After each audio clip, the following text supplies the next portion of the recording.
versículo número 23, ¿sí? Al versículo, sí, en adelante, 23 en adelante. ¿Ven?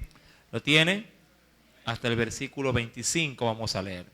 Y leemos la palabra del Señor en el nombre del Padre, del Hijo y del Espíritu Santo.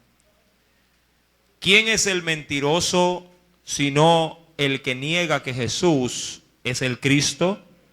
Este es anticristo, el que niega al Padre y al Hijo. Verso 23, léalo por favor, Alejandro.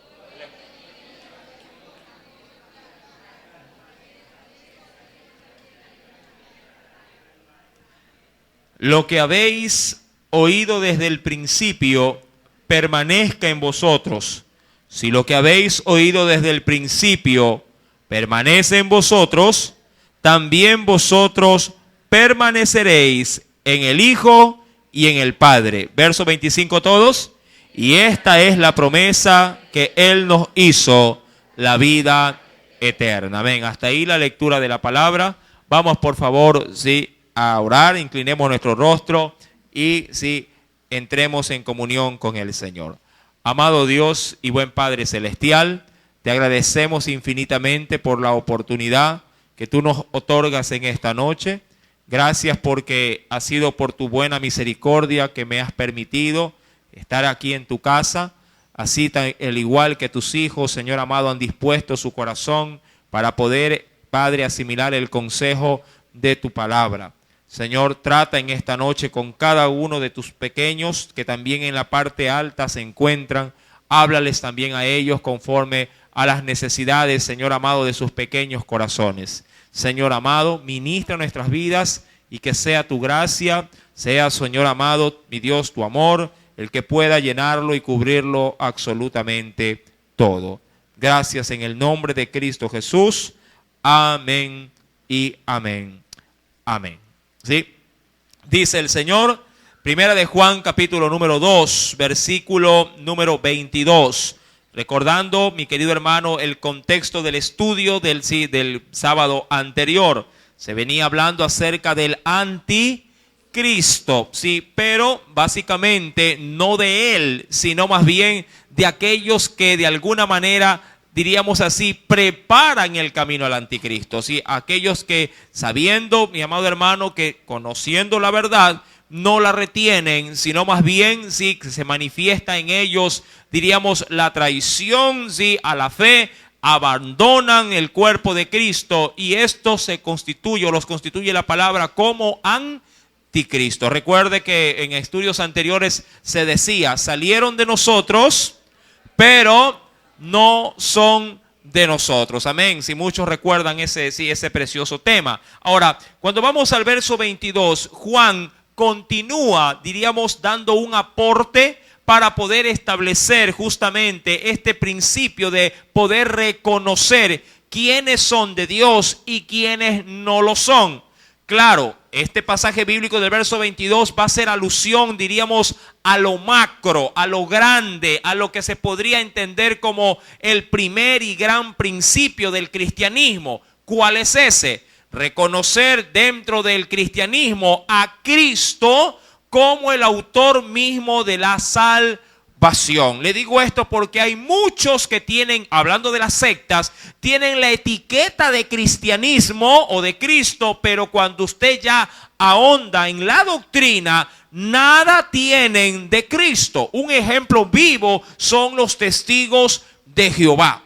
Sí, de hecho, en las regiones europeas o en los países del norte, como lo es Canadá o Estados Unidos, ya figura dentro, diríamos, de su nomenclatura, de su título. Sí, no dicen ahora así el salón de los testigos de Jehová o el salón del reino, sino que también ahora han incluido el término cristiano, el término cristianismo o iglesia cristiana de los testigos de Jehová. Cuando uno ya ahonda en la doctrina, se deja ver, diríamos, por los poros que de Cristo no dicen o enseñan absolutamente nada. Solo es la etiqueta. ¿Para qué? Claro está, para así causarlo a manera de propaganda y atraer así a aquellos que tienen obviamente un interés de saber algo más de quién, de Cristo. Ahora, tomando como base esta referencia, y como se lo he mencionado en el verso número 22, Pablo se refiere a lo macro, a lo grande, a lo que es mayormente reconocido en el ámbito cristiano. ¿Y qué es lo que es mayormente reconocido en el ámbito cristiano? Que Jesús es el Cristo. Amén. Sí, el Cristo, hablando del Redentor, hablando del Mesías, hablando del ungido, el sacrificio que Dios proporciona al hombre para poder ser salvo.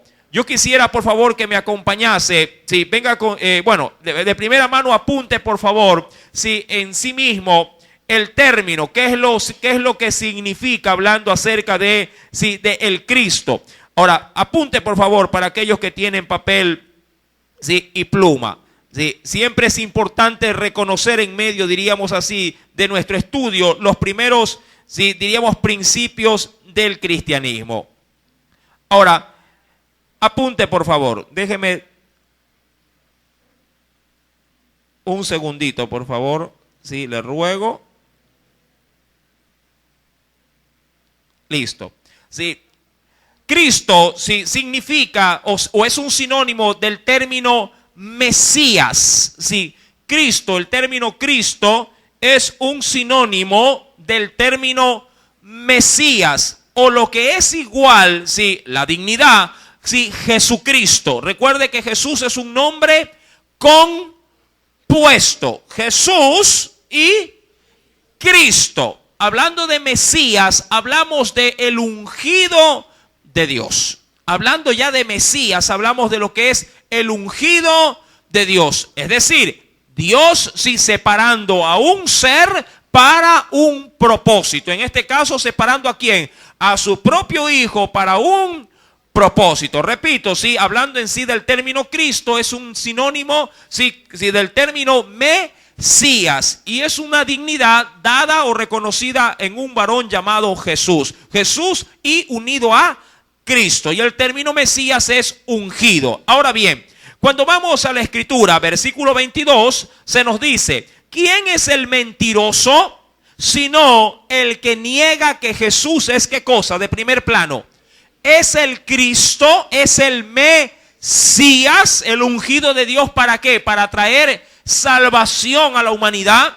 Dice ahí, hablando de aquellos que de pronto no desean reconocer a Jesús como lo que verdaderamente es, dice ahí, es el anticristo. Amén. Ahora, recuerde que este término anticristo, ¿qué representaba? Esto ya se dio el significado. ¿Qué significaba el término anticristo?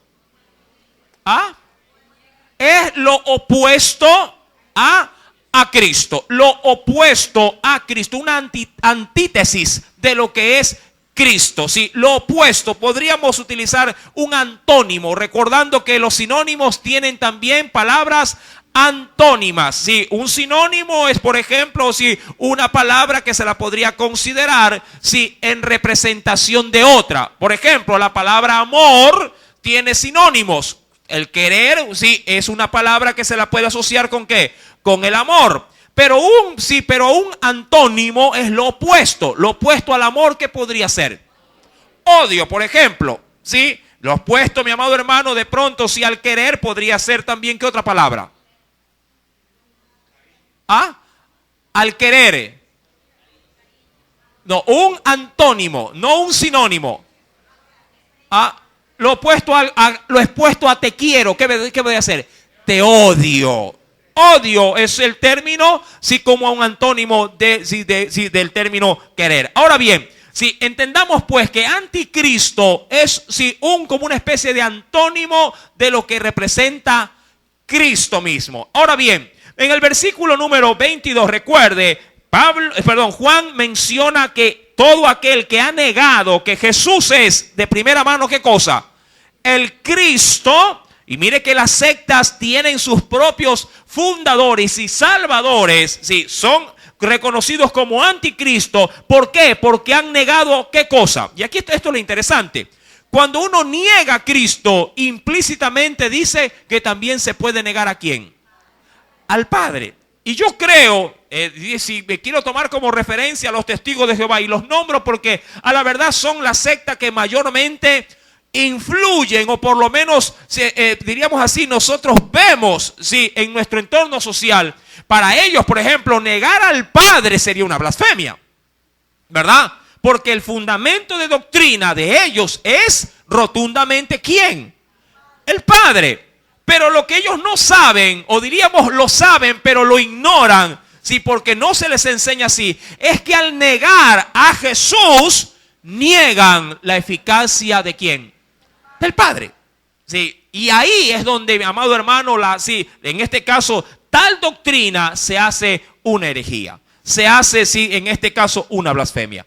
Mi querido hermano, toda persona que no reconoce a Jesús como lo que verdaderamente Dios le asignó o lo designó como el Cristo, automáticamente niega también la esencia del Padre. Y es ahí donde Juan hace esta referencia a la iglesia. Tengamos mucho cuidado, y de hecho se ha enseñado en clases anteriores, en esta misma semana, sí, de ahí darle la apertura a personas que no vengan con la sana doctrina. Usted sabe ahí que las palabras del Señor nos ha dicho que ni siquiera le debemos de dar oportunidad de decirles bienvenido, porque el que acepta o lo que le dice bienvenido participa también, dice la Escritura, de sus malas obras también. Amado hermano, si teniendo pues este primer indicio del versículo número 22, en el verso 23 lo único que hará Juan es dar justamente una explicación acerca del verso 22. Y dice en el verso 23, todo aquel, sin distinción, ojo, sin distinción, todo aquel que niega al Hijo, también dice aquí, tampoco tiene al Padre. Pero el que confiesa al Hijo, tiene también al Padre. Y recordando que el término confesar, de manera, diríamos, simbólica en este versículo bíblico, tiene como implicación adoptar todo lo que representa Jesús, ¿sí? Dentro del concepto bíblico. Todo lo que representa Jesús. Esto no se trata de confesar a manera de hablar. El diablo también puede confesar o puede hablar de Jesús. Pero eso no significa que Satanás hace la voluntad del Padre o de Cristo en su ser. ¿Sí me está entendiendo? Sí, el hecho de confesarlo, por ahí nace a veces la confusión en pasajes bíblicos cuando se nos enseña, y de hecho la Biblia así lo determina, que todo aquel que confesare que Jesús es, ¿qué cosa? El Señor, ¿será qué cosa? Será salvo. Y dice, pero hermano, él confesó a Jesús como Salvador. ¿Y por qué ahora usted me dice que está condenado? Mi amado hermano, porque la acción misma de confesar, de hablarlo, si no conlleva fe, si no conlleva un involucramiento, amén, del ser en la confesión, se hace obsoleto. Véalo de esta manera. ¿Cuántos acá tienen esposo o tienen esposa? Listo. Yo le pregunto, ¿de qué le sirve a usted si su mujer lo confiesa como marido ante la sociedad, pero lo adorna fuera de ese entorno? Pregunto, ¿de qué le sirve que lo confiese como marido? ¿O de qué le sirve que lo confiese como su esposa ante la sociedad? ¿Sí me está entendiendo a dónde quiero llegar? La confesión como tal no tiene valor. ¿Por qué? Porque él no honra esa confesión. No respeta esa confesión. No vive involucrado dentro de esa confesión. ¿Sí me está entendiendo? Listo. Quiero que quede el concepto muy claro. El confesar debe de conllevar un involucramiento. Amén. De lo que usted dice con lo que usted vive. ¿Sí me entiende? Juan justamente en ello se apoya. ¿Sí? Si usted confiesa que Jesús es el Cristo, entonces usted tiene a Jesús. ¿Pero por qué? Porque su confesar va acompañado de un involucramiento. ¿Sí me entiende? Va acompañado de una acción, va acompañado de un estilo de vida. en cuyo caso el versículo 23 lo único que hace es fortalecer, amén, nuestra, sí, en este caso, nuestra vida o de compromiso con Cristo. Todo aquel que niega, dice aquí, al Hijo, tampoco tiene al Padre, pero el que confiesa al Hijo, tiene, ¿qué cosa? También, ¿a quién? Tiene también al Padre. Amén. Hasta ahí diríamos todo lo asociado a los versículos anteriores con respecto al saber identificar quién puede ser un anticristo y quién no puede ser un anticristo. Recordando que este término anticristo en este pasaje bíblico propiamente hablando y estudiándolo no se refiere al, diríamos así, al ser que habrá de venir para engañar al mundo entero, haciéndose pasar como el Cristo, pero no lo es. Amén. Estos anticristos son prototipos, son, diríamos, muestras médicas de del verdadero que habrá de venir. ¿Sí? Será, diríamos, como que los bocaditos antes del plato fuerte. Amén. Pues esto se manifiesta en la actualidad. Estos anticristos lo hay por doquier. Toda persona que no manifiesta a Jesús como Salvador, como la fuente o la esencia de la salvación cristiana, es un anticristo. Amén. Obviamente usted no que lo va a andar proclamando por todo lado. Si algún amigo suyo es ateo, dice, eres anticristo. No, tiene que mantener en ese sentido siempre la postura del amor por aquellos que viven en ignorancia para sacarlos del error. Amén. Cuidado, va a utilizar la palabra ¿para qué? Para contender, sino más bien para fortalecer en este caso los vínculos de amor que por medio de usted Dios querrá manifestar en medio de la sociedad. Pero claro, eso no implica de que yo no camine por la vida alerta y apercibido de doctrinas erróneas que me pueden conllevar al error. Amén. Para eso sí son los estudios de la palabra.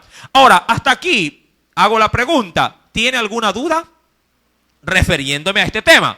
¿Está todo claro? ¿Por qué? Porque vamos a avanzar al siguiente versículo y la tonalidad de la enseñanza va en este caso a empujarnos a otra instancia, justamente fundamentado en lo que ya hemos estudiado. ¿Hasta aquí todo claro? ¿Hay alguna duda? ¿Sí? Ninguna. ¿Sí? Versículo, mire, cuando no me preguntan yo tengo una duda. ¿Sí? ¿Cuál es mi duda? ¿Sí? En que si aprendieron o a la verdad no entendieron nada. Y para evitar la vergüenza mejor no pregunto, dice. Versículo número 24. Ahora, vamos a cambiar de tonalidad. Lo que habéis oído, ¿sí? Lo que habéis oído desde el principio permanezca en vosotros. Ahora, ¿qué hemos oído? Pregunto. Ahora yo les pregunto. Claro, hablando del entorno, del ámbito de la fe. ¿Qué hemos oído? ¿Qué fue lo que llegó a tus oídos para poder venir a los pies de Cristo? La palabra de Dios, el evangelio, las buenas nuevas. Ahora, eso no implica de que en algún momento, sobre todo alguien, no haya dejado en algún momento de su vida, de pronto, ver o leer a través de la Escritura pasajes de la misma. Yo me recuerdo en mi caso personal que cuando yo no era cristiano, en este caso redimido por Cristo, a mí sí me daba la curiosidad de vez en cuando de acercarme a la Biblia y ponerme a leer. Y como a veces, dentro de mi curiosidad, me llamaba la atención los libros más enigmáticos de la Biblia. Me llamaba la atención la curiosidad, diríamos la curiosidad me empujaba por el libro de Daniel, por el libro de Job, o por el gran Apocalipsis. Obviamente, diríamos, pasajes bíblicos que por su representación, su descripción y por los acontecimientos que en ella se narra, a uno lo mantienen como en una zozobra, en una alerta. Pero ojo, yo lo hacía simplemente por curiosidad, no porque hubiese de alguna forma encontrado a Cristo, como Salvador en ese tiempo de búsqueda.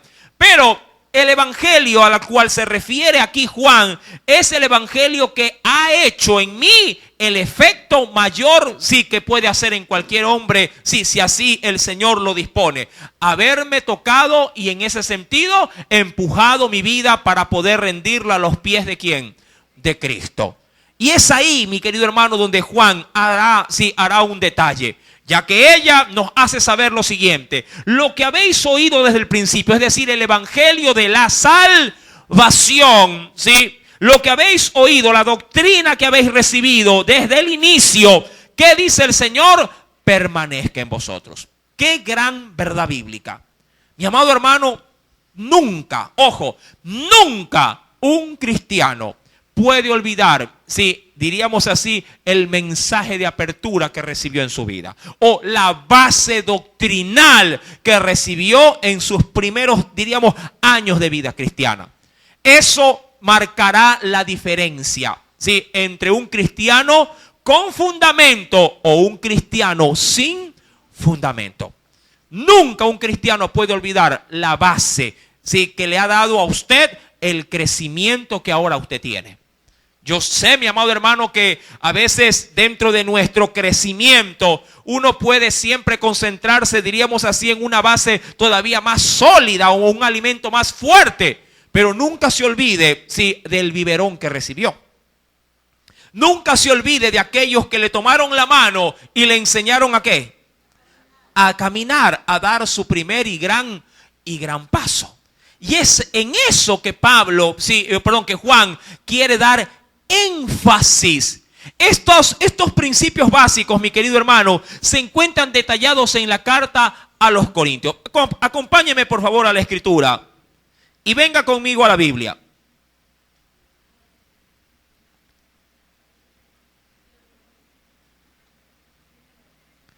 Vayamos, sí, a la carta a los Corintios.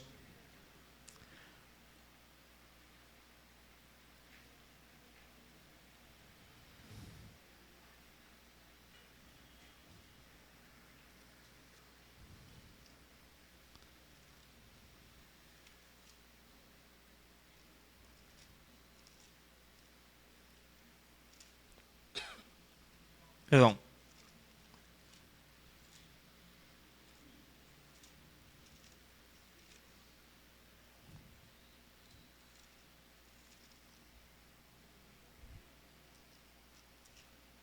Deme un segundito.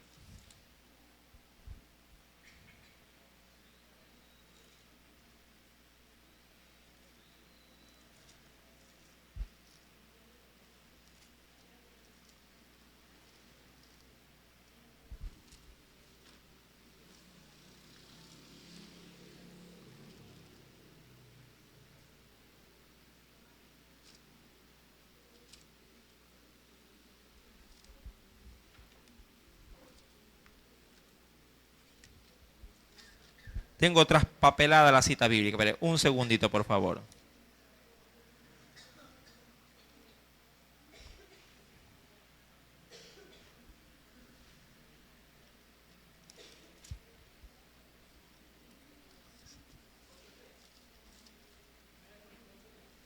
Déjeme ver. 1 Corintios 8:3. Sí, déjeme ver. Un segundito.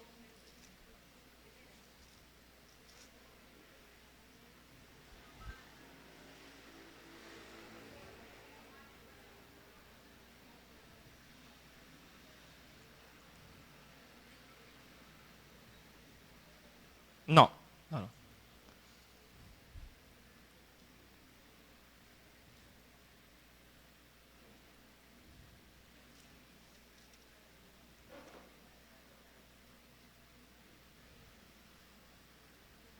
Vamos a otro pasaje bíblico. Acompáñeme, por favor. Sí. Les debo la cita de Corintios. Sí. Estoy en deuda ahí. Sí. Venga conmigo, por favor, a la carta de los Efesios. Sí, carta a los Efesios.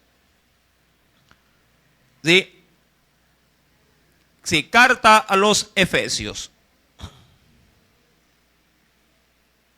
¿Lo tiene? En el capítulo número 4, sí, carta a los Efesios, capítulo número 4. en el versículo número 22. Sí, verso 22.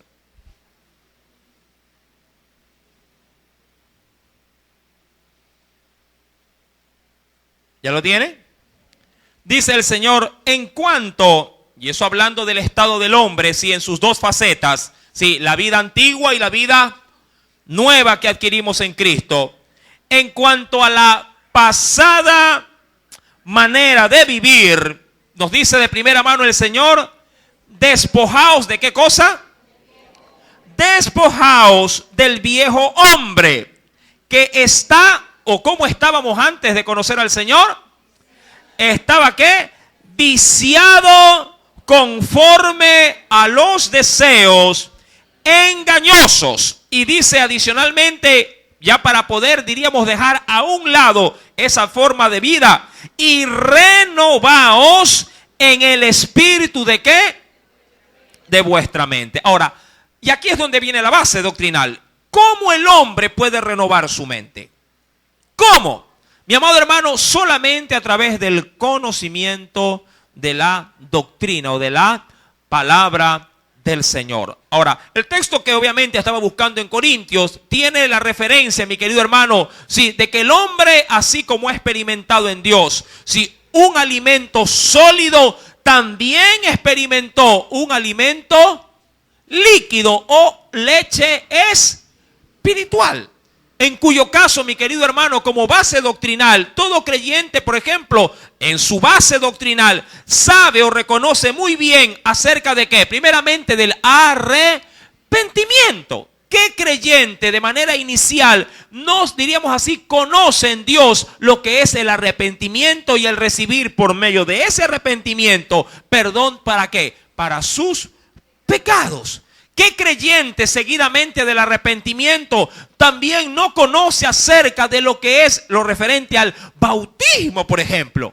Mi amado hermano, en cuyo caso el bautismo es el segundo paso de obediencia que el creyente en este caso adopta para poder solidificar su vida en el Señor.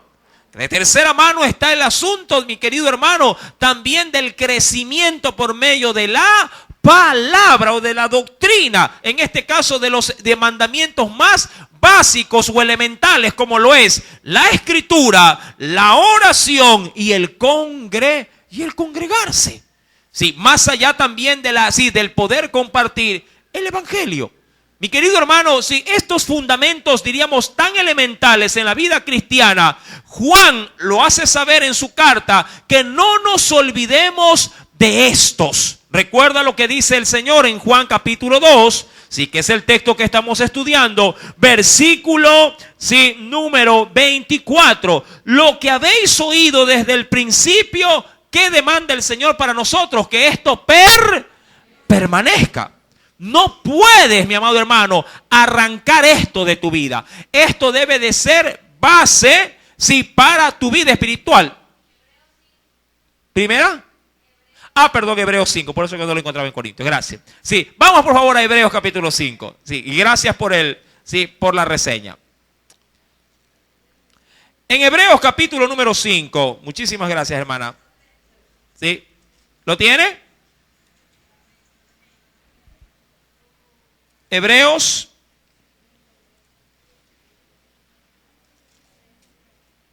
capítulo número 5, sí, versículo 13. Dice el Señor, y todo aquel, amén, ¿ya lo tiene? Y todo aquel que participa, dice aquí, de la leche, entendiendo que la leche, ¿quién la recibe? Sí, hablando ya de un entorno ya en sí mismo de la sociedad. ¿Quién lo recibe? Un niño, pero cualquier niño. No, un niño que recién nace. Amén. Y todo aquel que participa de la leche, ¿qué se constituye en ese momento? En inexperto ¿de qué? De la palabra de justicia. Y ahí le da la razón del por qué. Porque es ¿qué cosa? Es un niño, es un infante. Y esto lo podemos pasar en este caso al ámbito espiritual. ¿Qué usted le enseña como base doctrinal a una criatura espiritual? ¿Qué usted le enseña?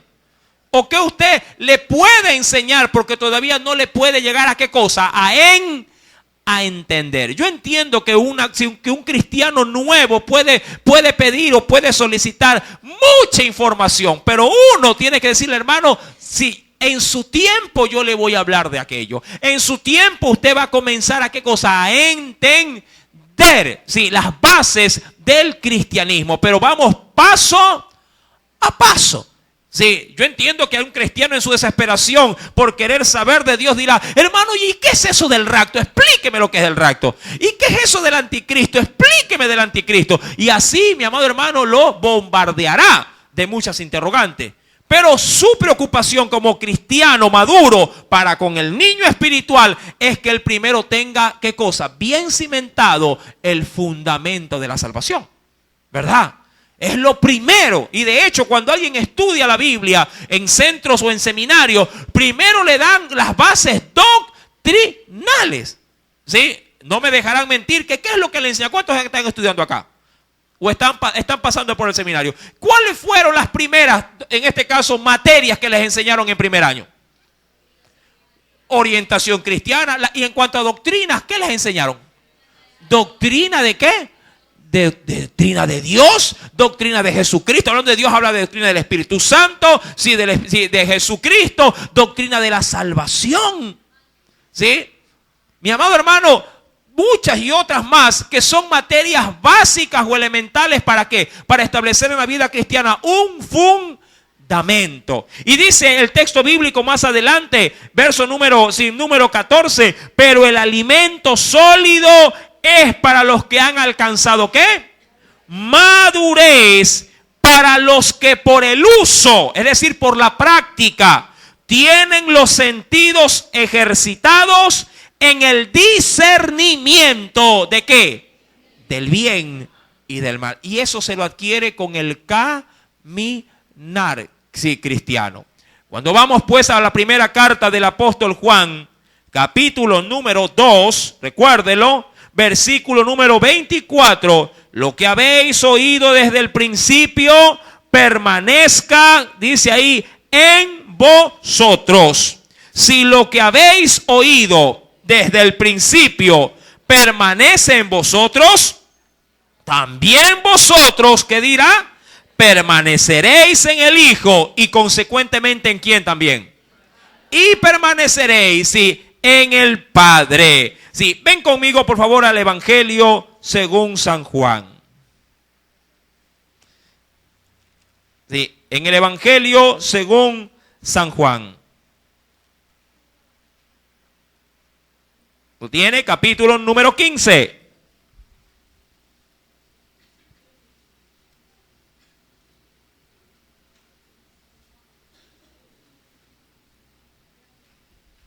Evangelio según San Juan, capítulo número 15. ¿Lo tiene? Verso número 4.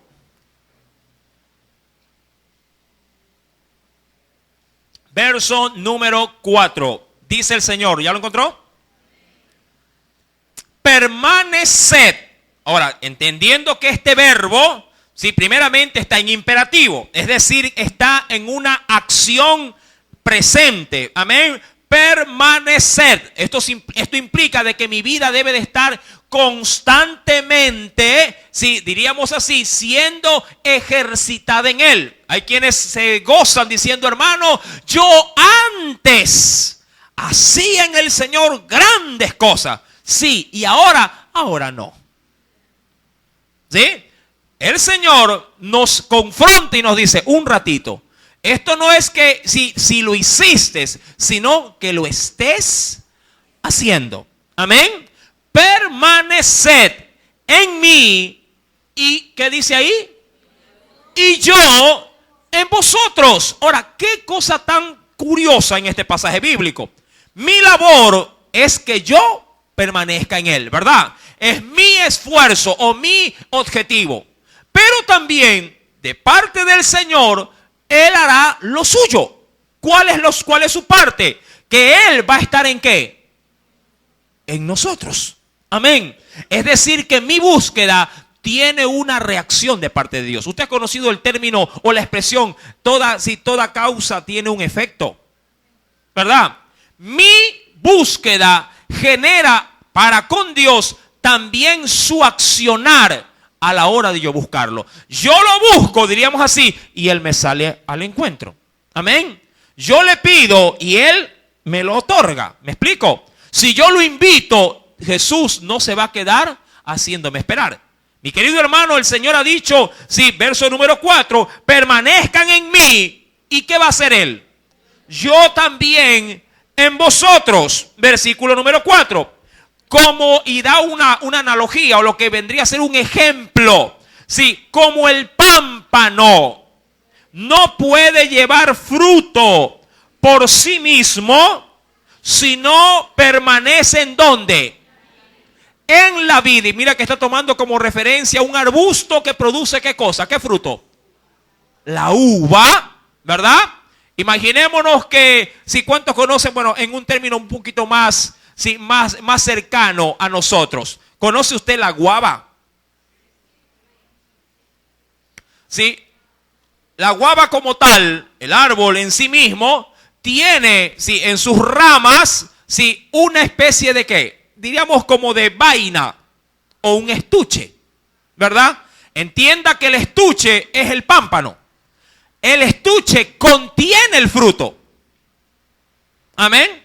¿Podrá el estuche donde está la guava poder dar guava si no estuviese injertada en dónde? En el árbol. He ahí, en este caso, la ilustración que quiere dar Jesús. Nosotros no podemos dar fruto si no estamos, ¿sí?, pegados en el árbol. Diríamos que usted es el estuche de la guava, igual yo. Pero para dar fruto, para poder tener las pepitas adentro, ¿verdad?, con su comida, debemos de estar en el árbol. Jesús es ese árbol. Amén. Y si usted, mi amado hermano, no permanece en él, no podrá dar fruto. Amén. Por más que usted quisiera, por más que usted lo anhele, por más que usted luche. Mucha gente, amado hermano, está en esta contradicción y dice, hermano, pero yo quiero dar fruto, pero no sé qué me pasa. Y yo te puedo decir qué es lo que te pasa. No estás permaneciendo en Jesús.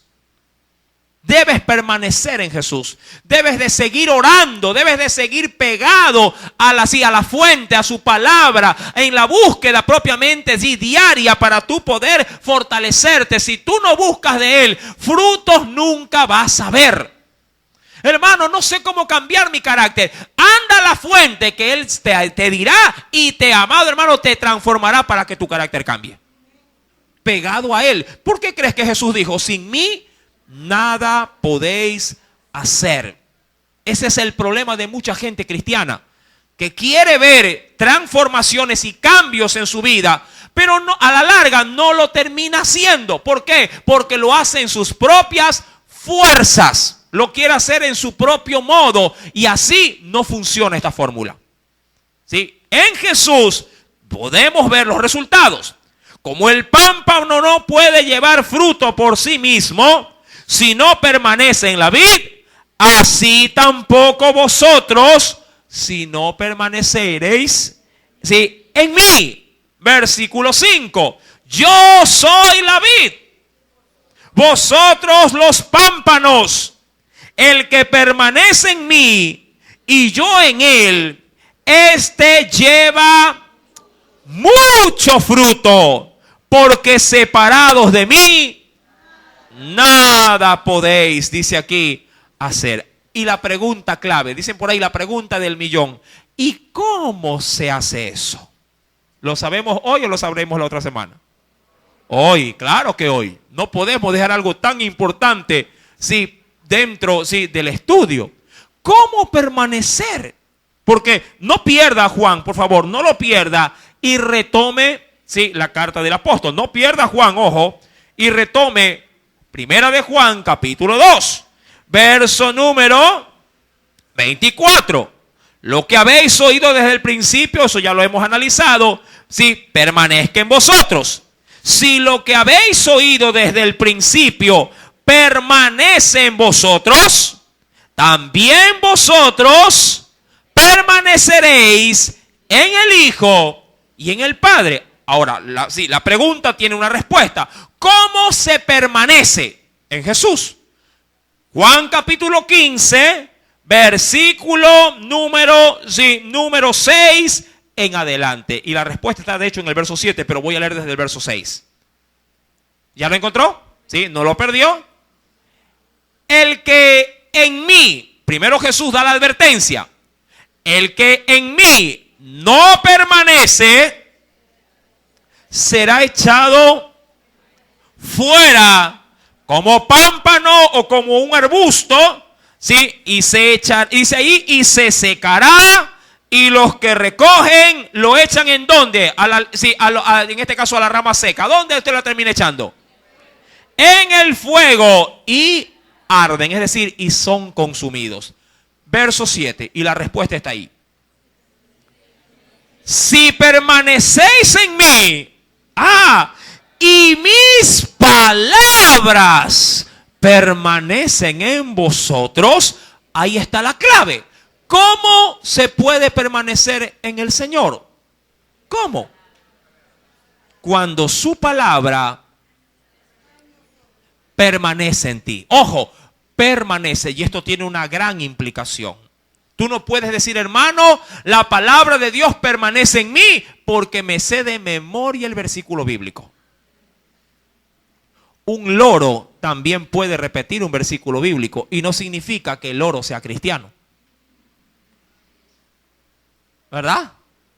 Mi querido hermano, la palabra de Cristo debe abundar, sí, en la vida de un cristiano. No solo en su memoria, sino que así como el confesarlo, que también lo expliqué, ¿verdad? Así también debe de ser el mensaje que tú con tanto afán vienes a oír a la iglesia. El mensaje de Dios debe hacer un eco en tu vida, debe de transformar tu vida. Por ejemplo, si el Señor te dice, no dirás falso testimonio, ni mentirás, hablando de los 10 mandamientos, uno de ellos, claro está, el hecho de que yo lo sepa y que permanezca aquí, no implica, ojo, no implica que estoy con Cristo. No implica que estoy en el árbol. ¿Por qué? Porque el diablo también sabe la palabra. De aquí, que te van a coger para que tu pie en tierra. Eso estaba en los Salmos. Se sabía la palabra. Pero la palabra estaba de manera positiva haciendo un efecto de cambio en Satanás. No. ¿Es que acaso el brujo, inclusive cuando está limpiando a su, diríamos así, a su, no digo a su víctima, en este caso a su cliente, no le reza un Padre Nuestro que está en la Biblia? Y de paso le va con 3 Ave María para que vaya bien limpiecito. La palabra, mi amado hermano, en la mente del hombre no transforma al hombre.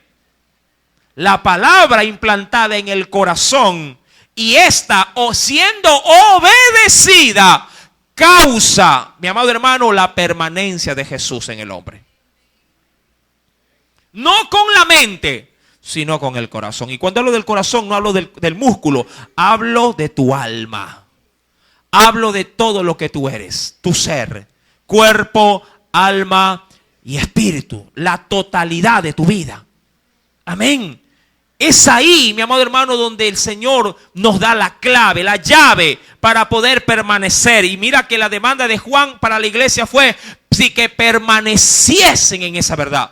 Verso número 7 dice, si permanecéis en mí y mis palabras permanecen en vosotros, mire, las puertas del cielo se abren. Pedí todo lo que quieras y no te preocupes. ¿Qué dice ahí? ¿Qué dice en el versículo número 7? Y os será hecho. Sencillo. ¿Sabes por qué a veces o casi siempre no recibes contestación a tu oración? Porque todo lo que pides no es conforme a la palabra. Sí, ¿de quién? De Cristo. Cuando pedimos, como lo decía Santiago, pedís mal para tus deleites. Amén. Para tus propias concupiscencias, mientras la Biblia ha dicho que no debemos de proveer para la carne. Amén. Mi querido hermano, es que Juan, yo creo que experimentó en su propio ser este caso, esta transformación. Y le impactó tanto el mensaje de Cristo que encontró, diríamos, porque es Él quien relata las cartas y es Él el quien editó, ¿qué cosa? El Evangelio de Juan. Él es el autor. Y él, mi amado hermano, descubrió que la esencia del mensaje era en sí la fórmula, la llave para poder encontrar en la vida del hombre, lo que el hombre por sí solo no puede alcanzar. ¿Qué cosa? No solo la salvación, sino también, mi amado hermano, la gracia de obtener de Dios todo lo que el hombre desea. Todo. Cuando vamos a la Escritura, en el versículo número 25, para concluir, mira cómo culmina este párrafo el apóstol Juan. Y esta es la promesa, es decir, esta es la máxima promesa, porque es la mayor de todas. Luego de la salvación, claro está. ¿Cuál es esa? Y esta es la promesa, es decir, esto es lo que Cristo se ha comprometido en hacer conmigo cuando yo permanezco en ese árbol o en esa raíz. ¿Qué es lo que Él ha prometido? Como la máxima también expresión que el hombre anhela. Porque pregunto yo, ¿por qué estamos en Cristo Jesús? Sea sincero, ¿por qué está en Cristo? Solamente, bueno, me salvó y ya, listo, ya. Me salvó, pero igual, cuando después de 20 años me voy a morir y ahí queda todo. ¿Por qué cree que usted está aquí? Si no hubiera esta esperanza, muchos dirán, hermano, comamos y bebamos, que mañana moriremos. ¿Quién allá afuera te promete esto? ¿Quién te garantiza allá afuera? Dalai Lama te ha prometido vida eterna. Ahí con todos los Hare Krishna, los hindúes y todo aquello. ¿Quién, mi amado hermano? José Smith, de pronto. Estoy nombrando personas referentes en todo caso de muchas sectas. Mi querido hermano, el gurú de pronto te ha dicho vida eterna. Mi querido hermano, solo en Cristo Jesús el hombre puede obtener la máxima promesa de Dios. Vida eterna. Vida eterna. Yo no sé a qué le sabe usted esto o cómo usted ve esto, porque hay quienes se aferran a esta vida. Cuando el Señor ha dicho, el que se aferra a esta vida morirá. Porque esta es pasajera, transitoria. Pero al que se aferra a la venidera, él, mi amado hermano, obtendrá el galardón precioso de esta promesa. No te aferres a este mundo. Como le decía el otro día a una hermana, hermano, todos quieren ir al cielo, pero todos quieren, pero nadie quiere morir para ir para allá. Nadie quiere pagar el precio de la muerte y pasar por ese lindero para poder obtener la vida eterna. Mi querido hermano, y eso es lo que Juan dará relevancia en el verso 25. Y esta es la promesa, dice aquí, que Él nos hizo, no yo, Él. ¿Qué nos prometió? La vida eterna. Mi querido hermano, y eso es lo que tiene todo cristiano que actualmente permanece en Él. Un creyente que está ligado al árbol, si el árbol muere, ¿qué pasará con la rama? Morirá. ¿Qué pasará con diríamos así, con el estuche de la guava? Morirá, se secará y por ende su fruto también. Pero si Cristo es el árbol de vida eterna, el árbol de la vida, todo lo que esté prendido a ese árbol vivirá juntamente con Él. Amén. Este es el mensaje que Dios te ha obsequiado en esta noche, a ti y a mí. Amén. Créelo, vívelo, permanezca en ti esta verdad y te aseguro que tú estarás donde Él está, a la diestra del Dios Todopoderoso. Aleluya. Qué gran bendición el Señor nos ha reservado. Aleluya. Oremos a Dios y demos gracias. Amantísimo Padre Celestial, en esta noche en este tiempo. Tus verdades son, oh Dios, Padre, reales, inmutables, no cambian.